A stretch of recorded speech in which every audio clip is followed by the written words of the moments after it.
As primeiras considerações, Caio, por favor. Bom, muito generosamente, eu vou dar o benefício da dúvida ao Datafolha e considerar que os números que ensejam aí a nossa discussão de hoje são fidedignos e refletem a realidade dos fatos. Afinal, é impossível ignorar os erros grosseiros dos levantamentos de intenção de voto nas eleições de 2018. E também é importante pontuar que os dois maiores institutos de pesquisa do país são ligados a grupos de comunicação que fazem oposição sistemática à presidência da República, beirando aí a tentativa cada vez mais mal sucedida de assassinato de reputação. Portanto, dado esse contexto, é plausível cogitar que os números sejam ainda mais favoráveis ao governo federal do que mostra essa pesquisa. Mas, por amor ao debate, vamos supor que o Datafolha acertou dessa vez.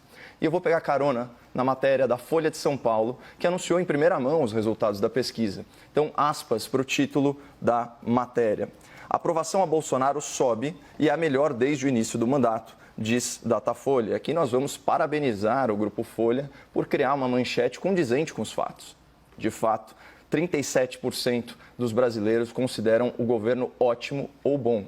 Eu, pessoalmente, me encaixo no segundo segmento, que reputa o governo como regular. Nós somos 27%.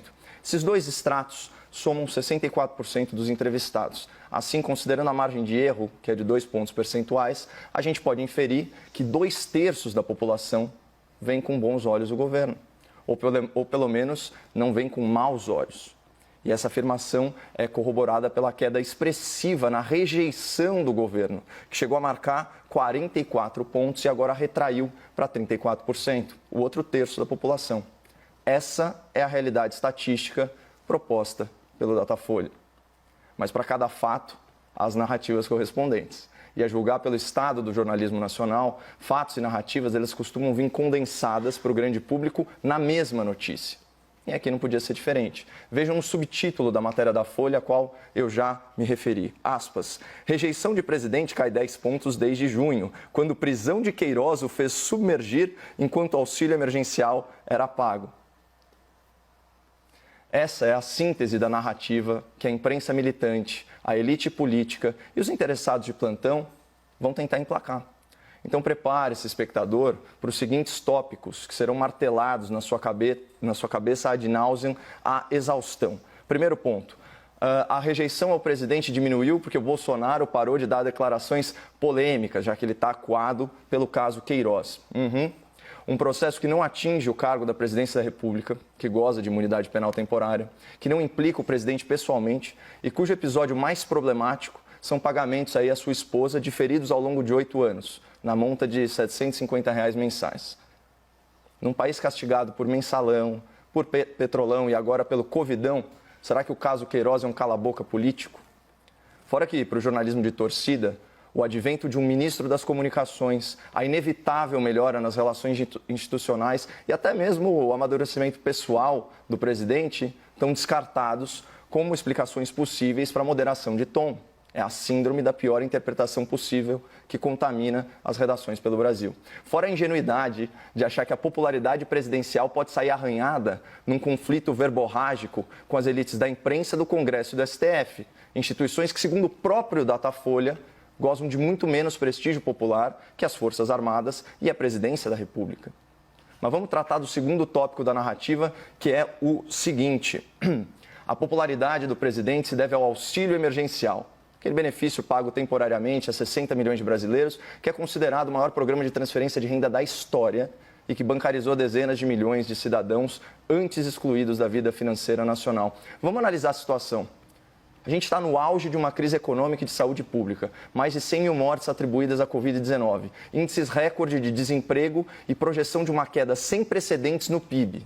Numa situação tão adversa, que gera uma insatisfação natural da população, alguém de boa fé pode atribuir a boa avaliação do governo a uma medida assistencial? Isso é de um elitismo que chega a ser embaraçoso.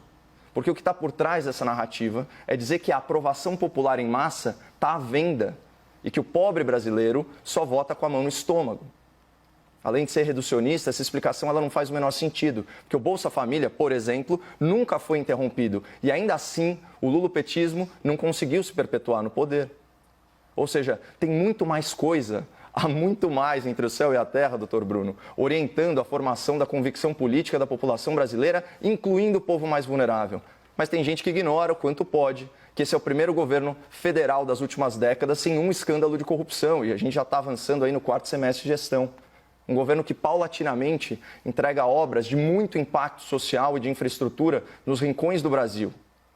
Um governo de um presidente que, para o bem e para o mal, se comporta da mesmíssima forma desde a eleição, qualquer que seja a situação. Então, concluindo, todo esse capital político do presidente foi diagnosticado agora, tardiamente, pelo Datafolha, ele não se deve a questões pontuais e isoladas. Na verdade, a explicação mais plausível é de natureza psicológica. O presidente está colhendo os frutos da vitimização.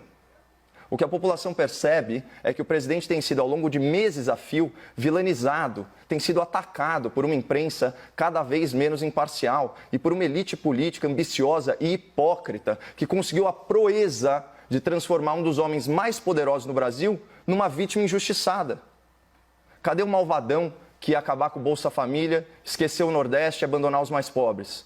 Cadê o autoritarismo, o fascismo e a perseguição às minorias? Cadê o miliciano corrupto